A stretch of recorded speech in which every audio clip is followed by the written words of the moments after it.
everyone, and welcome to another episode of We Need to Talk. Today, we are diving into a much-needed discussion surrounding mental health and the need for therapy now more than ever. My special guest today is the founder and CEO of mywellbeing.com, Alyssa Petersel. Alyssa, thanks for joining me.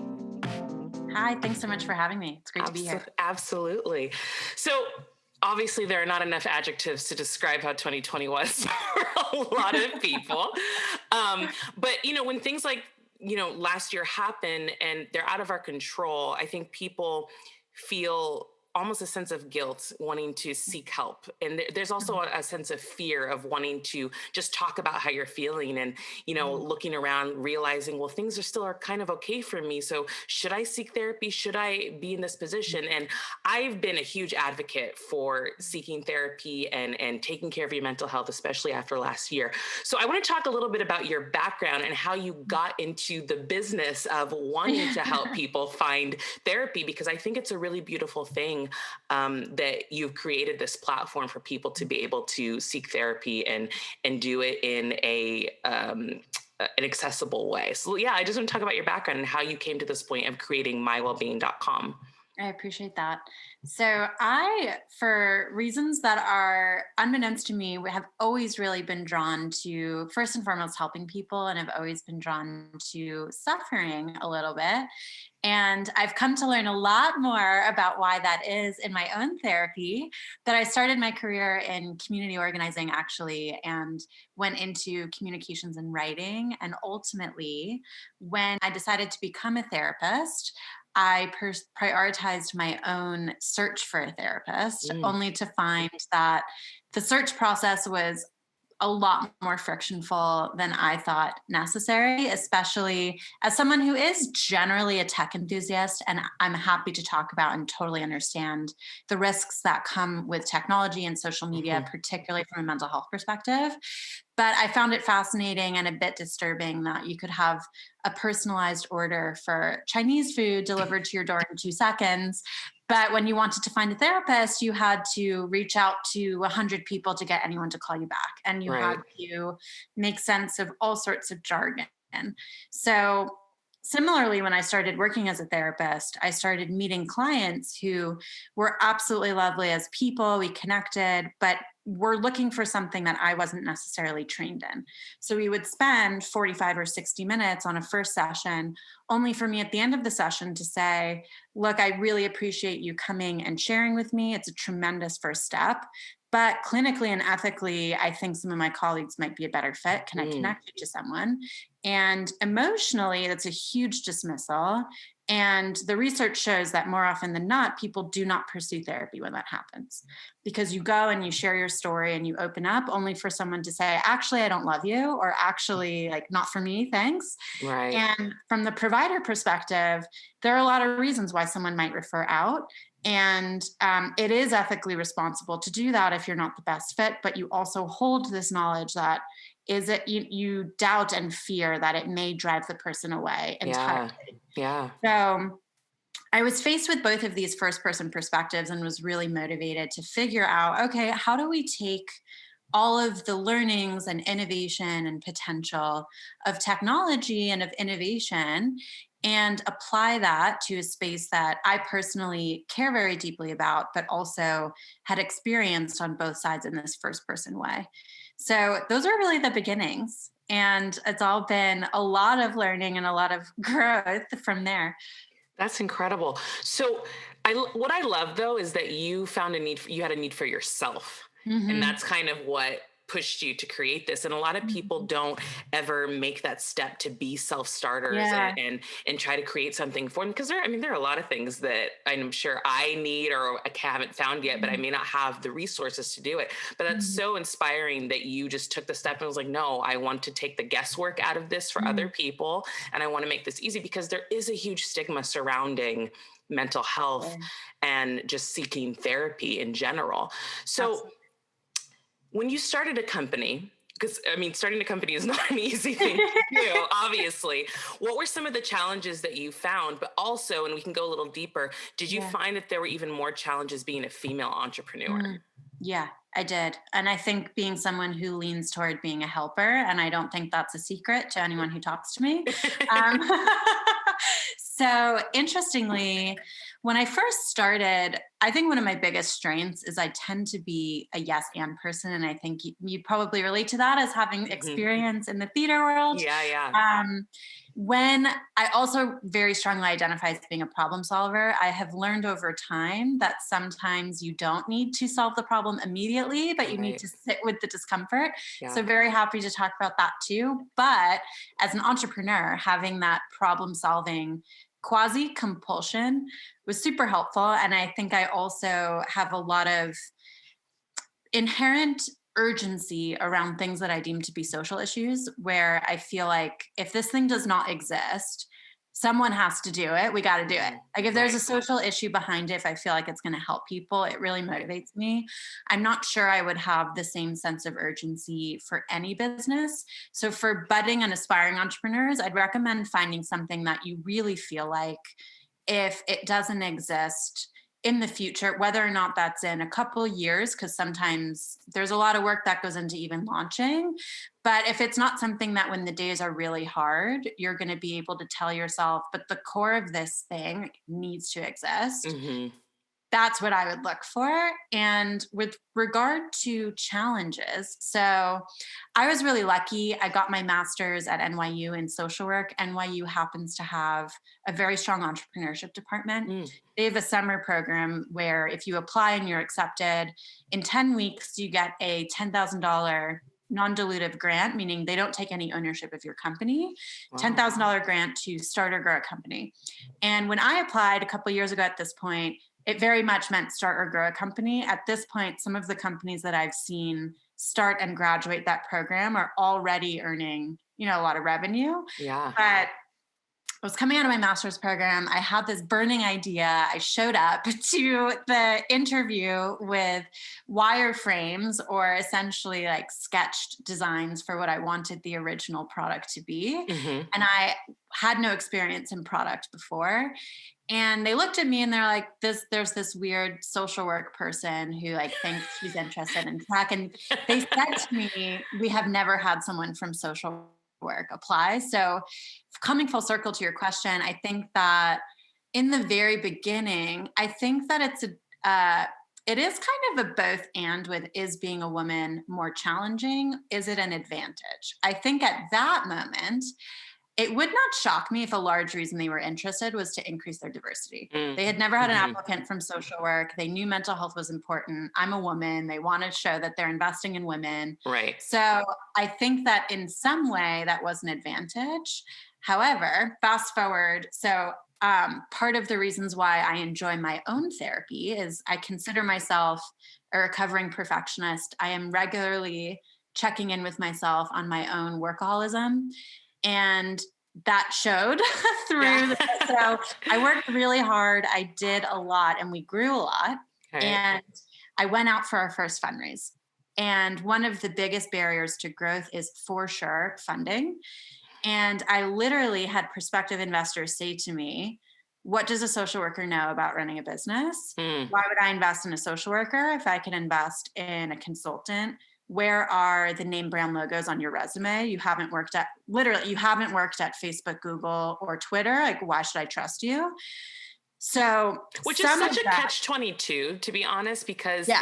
you're like, I need this, but you're saying I can't have it until I have it. It blows Oh, my mind, 100%. that circle that happens with people trying to get Absolutely. funded and Exactly. investors. And particularly in fundraising, they'll say, like, okay, well, we want you to grow 100x before we'll consider investing. And it's like, Yeah. okay, well, if we're going to grow 100x, we need to increase our marketing budget and we need Right. our team. Yeah. Funding is a huge obstacle. I do absolutely think there's rampant sexism and racism in the fundraising space. I have a colleague who is one of the most inspiring entrepreneurs I've ever met. He's a man and he is not American. And he faced a lot of racism Mm. in fundraising. So it wasn't sexism in his case, and his company was actually like, very exceptional. And the investors had a lot of, they would name really direct hesitation and doubt and fear around his country of origin, which to me is pretty shocking. It's like, here's Mhm. this really exciting business opportunity, and you're actually naming that you're not getting involved because of Right. where this person happens to have been born and grew Wow. up. Wow. So The other obstacle I would mention and or exciting opportunity for entrepreneurs who might be listening is partners slash teammates. Mm, So when I started My Wellbeing from day one, I actually did have a co-founder for that NYU program. Just on the other side of the program, she had decided that she was more interested in pursuing a clinical path, like full on, full time psychotherapy, hmm which makes sense. And we were aligned in that decision. And what that meant was that I was a solo founder. So I believe there are pros and cons to almost everything. Things are Right. never, there's no one universal right decision or For best sure. case. Some of the things that I was afforded for that were the team was me. So when I needed to make a decision, when we needed to move something forward or cut something off, there wasn't really a ton of highly emotionally charged conversations around how do we do this? How do we do that? What's our direction? hmm It was all coming from me so I could be a lot more efficient. Yeah. That said, I'm one person with one set of skills, one set of strengths, a certain set of weaknesses or things that I'm working on. hmm So there is definitely pros and cons and advantages and disadvantages as Yeah. well to having a multidisciplinary team that comes from really diverse life experiences and professional experiences. So if you have a marketing need or you have a finance need, people have a lot more lived and learned experience in those areas. hmm And if you're trying to build a company that serves a diverse consumer base, which is almost every company, Right. Right. it's really helpful to have people on the founding team who can see things from multiple perspectives and might catch some of your blind spots. So, super grateful to have built a team over time, but Yeah. have for sure lived through a fair share of burnout highs and lows because there's only so much that one person can do. Oh, I can only imagine. And it's so hard because, they always say if you want to get something done right, do it yourself. And, and it's true to an extent, but you can burn out and you can Yeah, overexert yourself. And it takes a lot of strength actually to ask for help. And even in that sense, 100%. we're talking about mental health, but even just with the workspace, like I know for me, because Yeah. I run my own company as well. And Mhm. I'm such a control freak because I know exactly how I want things done. But there are times my husband is like, will you just ask somebody to help you get this done? Because you'll go crazy if you're trying Yeah, to control everything. So exactly. talk me through kind of the timeline of like when you first launched it into where you are now. Like how much growth has the company Yeah. seen? It's a great question. So we first launched the fall of 2017, Okay. and we launched with about 20 mental health providers and literally myself in a spreadsheet. So people would, come to me and say, this is what I'm looking for. These are the various things. This is what I'm going through. And I would build out different features of the providers that we were working with. hmm And as I was helping people connect to the provider, I might introduce a new column or introduce a new row and start to specify even more. hmm And then at a certain point, we had made a couple thousand matches, and Wow. we were working with about 50 or 60 providers when we first started to introduce technology. Because exactly as we're talking about, you can picture me 11 p.m. sitting at the coffee table, like hunched over in my Right.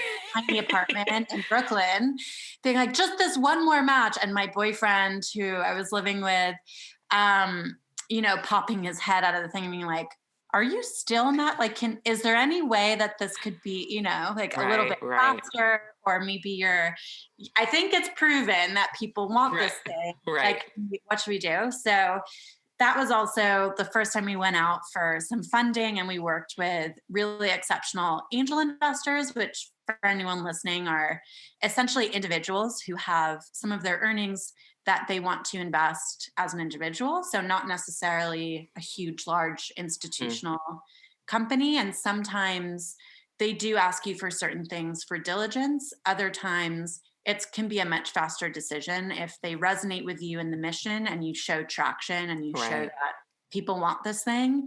Then if they believe in it, they believe in the potential and they believe in you, they very well may Mhm. invest. So that paints it a bit simpler and a bit easier than it was in practice, but it can be a really great thing to engage with your own personal or professional network around. Mhm. um, So fast forward, we built with some of our angel funding our first proper platform that really helped with being able to serve more people without drastically increasing the strain on any humans. Hmm. And I also made my first hire at that time. So both of those things were a couple months in.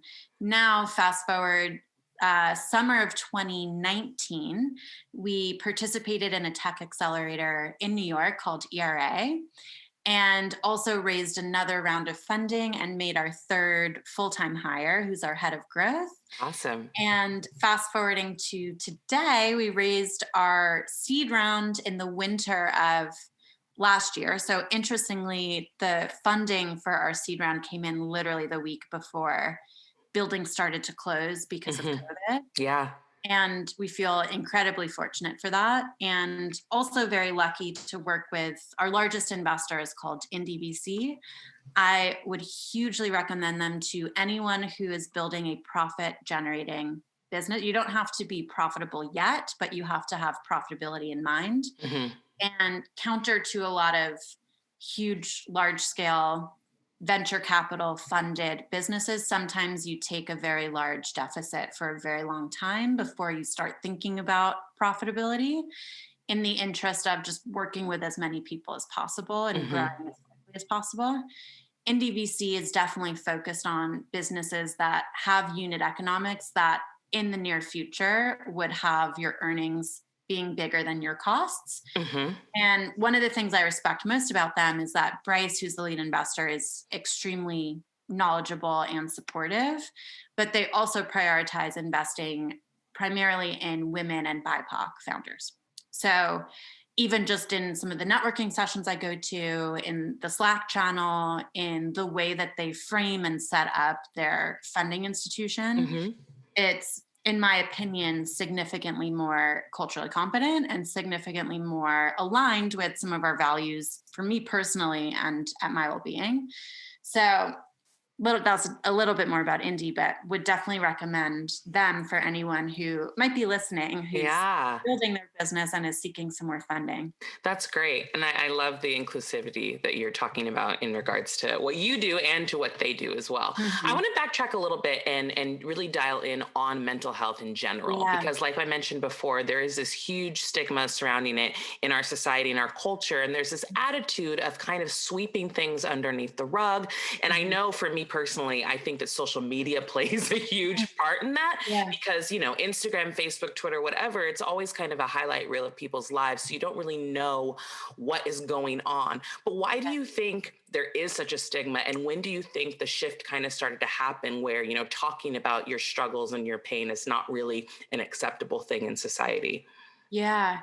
It's a great question. And I think one of the we'll get to, I want to focus on what's challenging about talking about mental health and plant a teaser as we talk that I think one of the silver linings, if there are any, of COVID is that I do think it's really accelerated the pace of conversation around mental health Yeah. because so many people, literally everyone, are affected by challenges to their mental health. Yeah. And I think COVID gave us a universal reality of something Mm. that we could contain that in and talk about in context of that was mildly less shameful because it had to do with our physical health. So Yeah. we're like, Yeah. oh, well, we're physically struggling, which of course has an impact on our mental Yeah. health.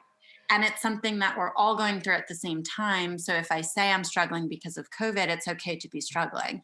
But if I say that, if before or after, if I said I was struggling about starting a family or not, or Yeah. transitioning my career or not, or having difficulties with my own nuclear family or my friend group or dating, whatever it is. So I do think that the sheer volume of exposure to these highlight reels is incredibly stigmatizing. I don't think I really don't think that was the original intention of social media. Hmm. But I think when you're constantly seeing so and so got engaged, so and so got a promotion, so and so started their own company, Right.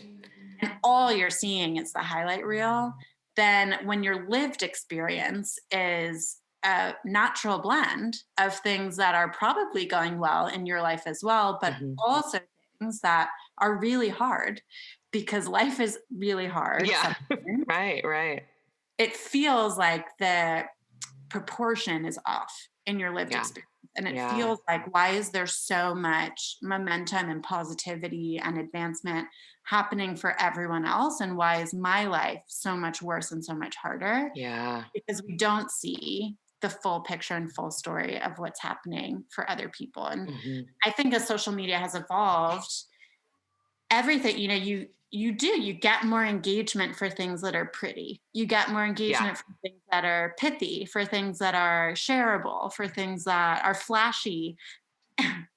So I think that conditions people to share the things that get more affirmation and get more Right. love, Right. which then, the hamster wheel goes on of, you feel like you become addicted to the likes and the affirmations, so you want to share the good things because you know those perform better, and then other people are seeing the good things so they feel worse.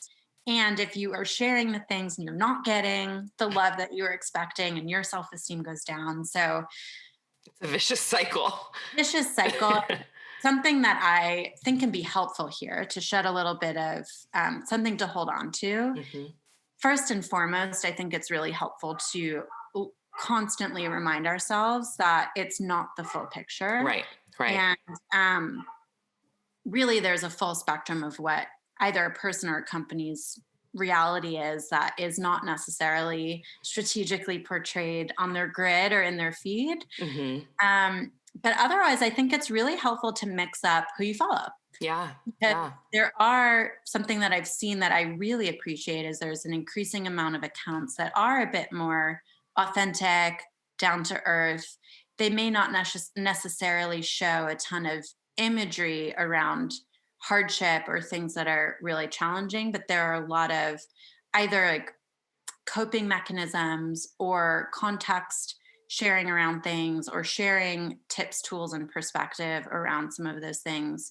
So I do think also there's a lot more influencers who are trying to be a bit more open about, yeah, I went out for fundraising and 8 months later, we haven't gotten a yes. I've had 200 meetings. I'm really worried about Mhm. whether the thing that I'm working on has, say, 4 months left of cash in the bank. If no one says yes, Right. like, this might be it. Yeah. And I think Yeah. usually that would be something that people would very much have sheltered in and dealt with either on their own or with their co-founders or with their romantic partner. Yeah. And I do appreciate and see, I think it's a very courageous thing to do. And I think there are um, optimistically a lot more people who are really trying to round out some of the narrative there. Yeah, So and be more seeking that out is authentic. I think helpful. authenticity is going to come into play a lot more, especially after the year that everybody's had.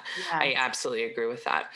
What I wanted to touch on also, because I personally did make the step this year that I wanted to go into therapy, and I've always, Yes. oh yes, I know, I'm so excited. I really am, because I've always been an advocate for it, but I've just never taken that step.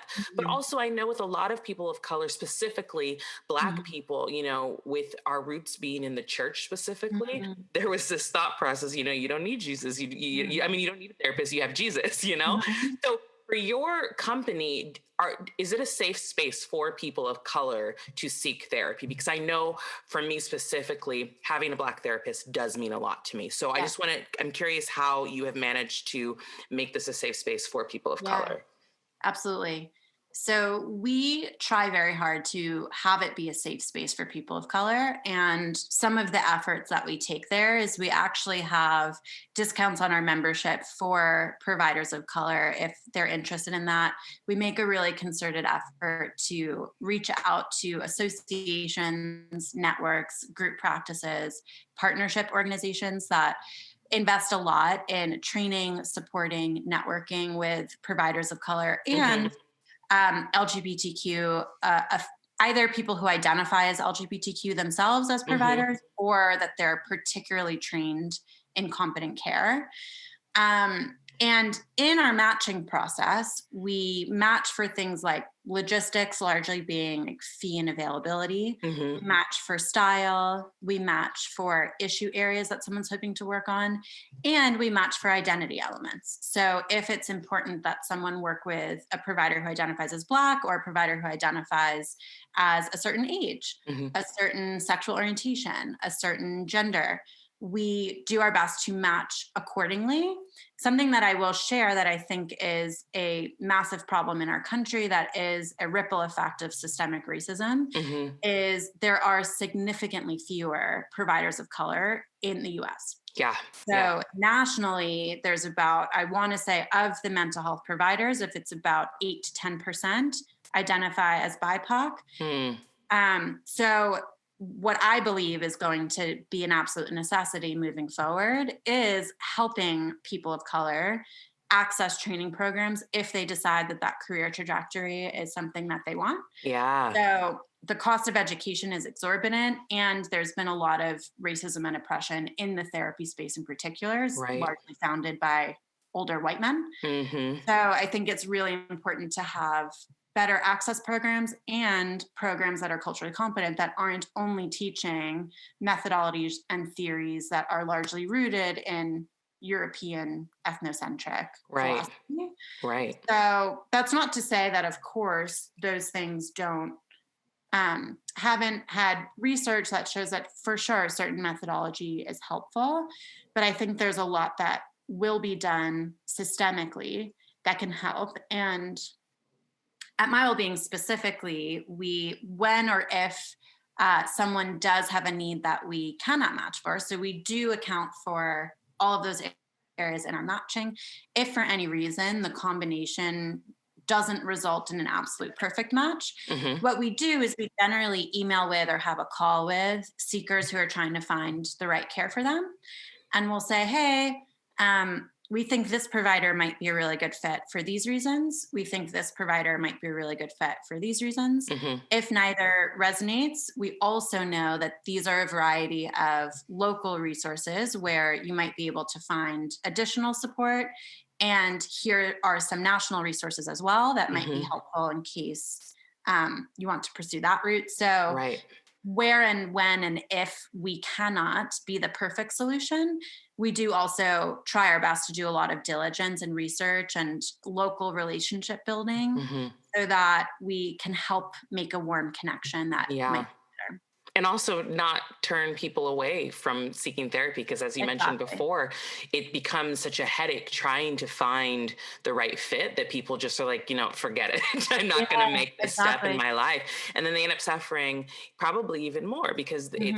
the process is so debilitating. Hmm. So you touched on it a little bit, but we type in mywellbeing.com. What happens next? Yeah, so you type in mywellbeing.com, you will see get matched on our page. And you would start by sharing any of those identity preferences that you have.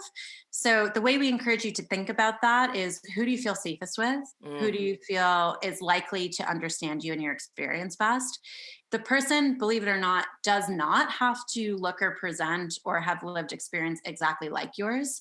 For example, there are some female identifying people who feel safest with male identifying therapists. There are some people in their 20s who are interested in working with people in their 60s and vice versa. So it's thinking about in your care who might you feel safest with. So we start mhm. with identity. Then we'll ask you a couple questions about logistics. So better understanding what you can afford for therapy and matching you to people in that fee range, getting a sense of what your availability is. And we ask you then about anything you're hoping to work through. So some of those things can be really specific, like Mhm. insomnia or infertility. Others can be a lot more fluid or nebulous, like life transitions Mm. or loneliness. And things that we are seeing this year in particular are there is a ton of loneliness, coping with grief, and coping with anxiety. Yeah. So it's worth noting if you're feeling any of those things, you are far from alone. And those are absolutely reasons, quote unquote, enough to talk with a provider. And then finally, we ask about style, which is one of the most fun and different parts of the form, where we get to know, would you want something that's very goal oriented? So sometimes you might say, like, I cannot fall asleep at night, and I Mm, want to work with someone who will help me fall asleep at night. That's pretty goal oriented. Other times you might think, like, oh, I have this feeling of dread that's really hard to shake. We might not know exactly yet where that's coming from. Is it in specific relationships? Is it related to work? mhm, So that might be closer to the second style, which is a little bit more relationship based. mm, And you would talk and share anything and everything that's top of mind for you. And your provider would become a bit like a partner in reflecting some of that to help you become even more aware of it and to start reaching some clarity and some solutions over time. And then the third is mind body for anyone who feels like you're having a ton of physical manifestations of stress and anxiety or transition or grief. And you are interested in relieving that from your mm, body, and you don't necessarily either have language for it or you're not necessarily interested in talking about it. right. But you might want to try something like breathing exercises or hypnotherapy or different mind body exercises that can help actually heal some of the trauma, even if you truly never talk about it, which is Mhm, kind of wild, right. but effective.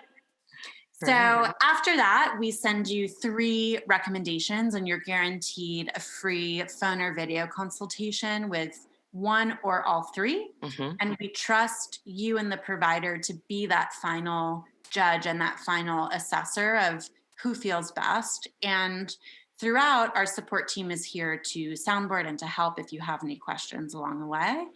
And from there, you would choose your provider, move forward with them. And we at My Wellbeing like to keep in touch with things like content, community events, conversation starters. mhm, But from the clinical relationship, we respect the boundary of most of the actual clinical relationship, what you're talking about with your provider, mhm. would stay in that clinical relationship, and we'd be doing a lot of community building and or learning and skill building outside of those sessions together.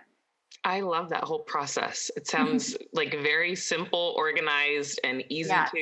to navigate. So I'm sure that people appreciate that because it's a hard process. It truly, It's truly hard. is. So I love that. So Yeah. you started in New York. You just launched recently in Los Angeles. What are your future plans and locations that you want where you want to see mywellbeing.com? Great question. So, just launched in Los Angeles and so happy to be there. Yeah. And we're really looking forward to doubling down in Los Angeles, building relationships as much as possible throughout 2021. We are looking forward to expanding into a couple additional markets, which will be announced soon, not yet Awesome. announced. And so, we'll keep you on the edge of your seat. Yeah. Um, but I am just really thrilled that I like to think of both New York and California as places where they're on the front runners of conversations where things like mental health can be recurring, regular, central parts of the narrative and parts Hmm. conversation. And it wouldn't be so unusual to walk past a coffee shop when and if people are standing outside coffee shops in close proximity of each other, and you overhear someone talking about something their therapist told them the other day, or Right. when a couple years ago, I imagine that was much more hush hush. So that's very encouraging to me. And I really think that we're the best support systems for each other and encouraging each other to take that step. And Yeah. I hear you about that first step being hard. I literally didn't find my own therapist until I was training to become one. Oh, wow. Wow. um, and it's all too easy to brush things under the rug if you're relatively high functioning otherwise. And what I will say is that I have learned so much in my own therapy that has made itself known in my romantic and personal and work relationships, that if I didn't have that space to process it, any stress I was going through would have come out somewhere else that would Hmm. have been more consequential. Yeah. And all of the gains that I've learned, I've been able to apply and exercise in these other areas. And I've seen my other relationships and my productivity and my sense of fulfillment really blossom. And I think a huge reason for that is therapy. So Hmm. I am one of the people who probably could get away with, quote unquote, not going, but I consider therapy to be a really big opportunity Hmm. for growth and learning and processing. And I wouldn't really want to, quote unquote, get away with Yeah, not going, because I think what it would result in is more conflict, less satisfaction, for more sure. stress, more physical health ailments elsewhere in my life. So, similar to exercise, I really value and appreciate going proactively as something that can be additive. Well, Alyssa, you are an absolute joy. Truly, truly you are. And Thank you. you are a testament to what you do. And I appreciate the work and the efforts that you're doing with your Thank you. company. So if you could let my listeners know where they could find you or where they can follow My Absolutely. Wellbeing or go ahead and plug all the good stuff. Absolutely. So, our website is mywellbeing.com. You can feel free to visit our site to learn more, to find your own therapist. Our Instagram and all of our social handles are at Find My Wellbeing. And we do post a lot of absolutely free content, tips, and tools and perspective on there. So feel free to follow, to dip your toe into the world of therapy if you're still thinking about it and want a little bit more insight, a little bit more info before moving forward. And if you have any questions, you can always reach us by email at connect@mywellbeing.com. Wonderful. Thank you so much for joining me. I truly enjoyed this conversation. Thank you for And having me. absolutely, to the listeners, make sure you subscribe to We Need to Talk on Apple Podcasts, Spotify, and YouTube. And we'll talk to you again next week. Bye.